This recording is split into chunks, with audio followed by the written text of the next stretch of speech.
So here I am at the place they all want to be in front on this Friday and Saturday. I'm at Epsom Downs Racecourse ahead of the Betfred Derby and the Betfred Oaks. And I've been joined by Brian Finch, who is the chairman of Epsom Downs Racecourse. Hello Brian, how are you? Paul, hi, thank you for having me.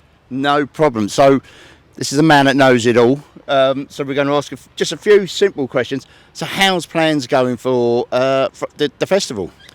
Paul, as you can see around you, it's busy. It's still busy, and I think the team will be busy until early hours of Friday morning, just putting the last touches together.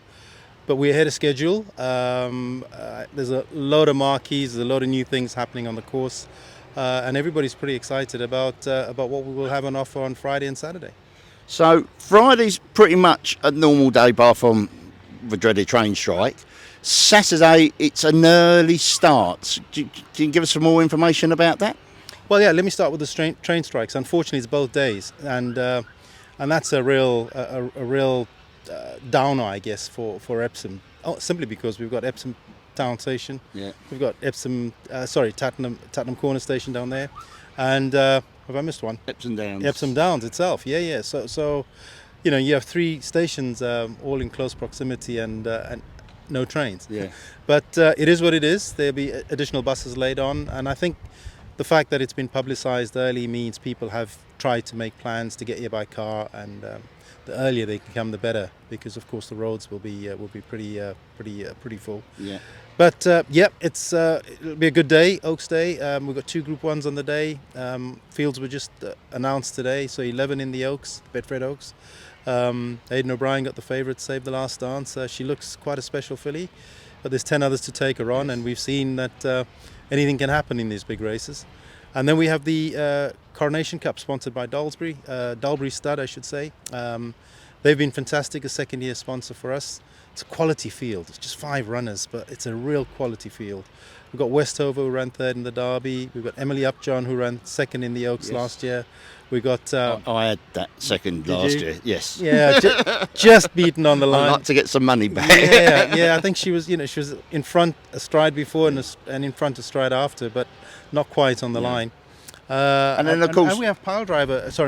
Not Pile Driver. Forgive me. We have the German horse Tennis, which is here. So it's nice to have a raider coming in and tackling our horses. So it's a proper Group 1, high quality.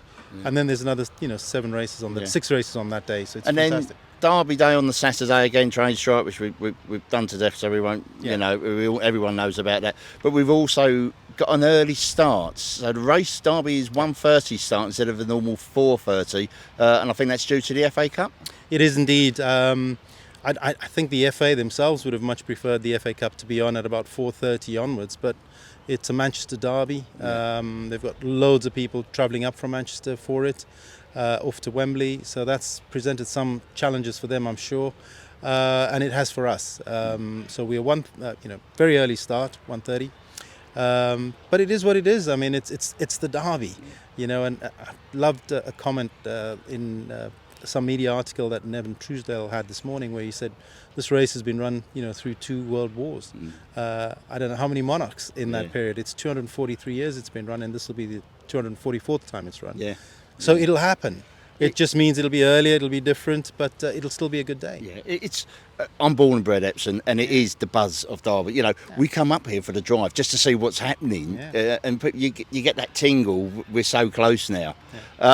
So what's actually happening? So ticket sales, people can still get tickets? Tickets are still available, yes, on both days. So grandstand, obviously hospitality if you want to do that, but more importantly, you can get into the infield, which is where, the everyday person wants to be. It's where there's so much fun and so much activity happening there, Paul. I'm a local resident too, so you kind of know that if you're going to bring your family and have a fun time and not want to spend crazy amounts of money, that's where you can go. You can actually access it free as well. So there'll be free rides. The carousel will be up there. There'll be face painting. There'll be a jockey simulator going on.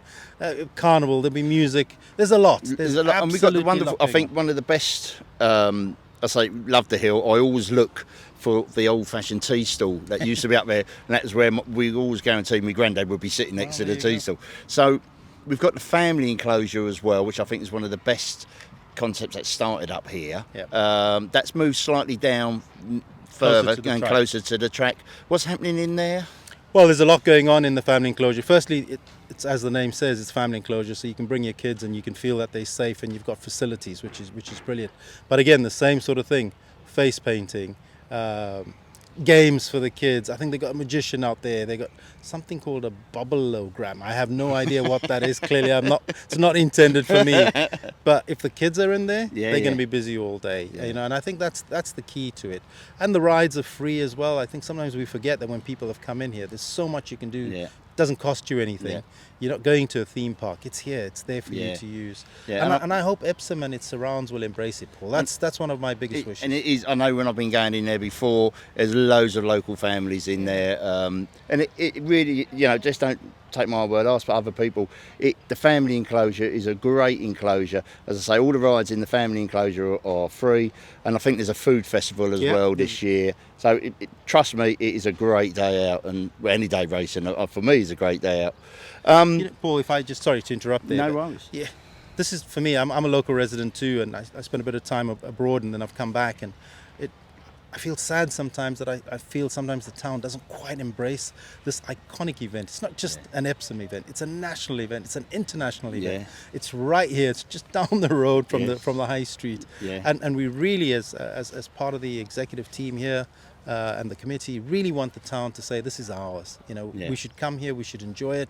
We should celebrate everything that's good about Epsom. And I hope this festival is not just the beginning of that, but it regenerates that kind of enthusiasm for a wonderful event in a wonderful town. That brilliant. That perfect. To me, sums it up. And the big misconception: the hill is free. The hill is free. Let's repeat again. The hill is free. Yeah. Excellent. Parking, I think the only thing you have to pay for is parking. But apart from that, the hill is free. So if you don't want to come into the wonderful grandstands and dress up, then just bring your picnic. Enjoy the sunshine. Enjoy top quality racing. There's horses from all around the world here, and it is the greatest flat race in the world. And we've got one really iconic thing happening, of course, that Frankie, it's his last year, it's his last time at the Derby. You've got this wonderful mural just on the stand there for everybody to look at. It is visible from the hill, by the way, which is quite incredible when you look. That tells you how big it is. And he'll be here hoping to end off on a high. So I mean, what a story that could be for the Sunday papers as well, if he manages to do it. You know? I woke up this morning because we were here on last Monday with the Gallops, and he was asking for a little bit of rain. We woke up this morning, I noticed the car and the plants are being watered, and I'm thinking, is it his turn again?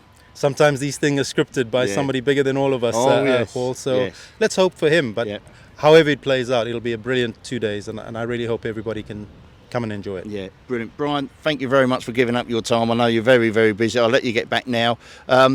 Everyone, please, come along. Tickets are still available. We'll put a link in where you can get your tickets. Brian, thank you very much. Thank you, Paul. Thanks for having us. Welcome to Epsom. Thank you.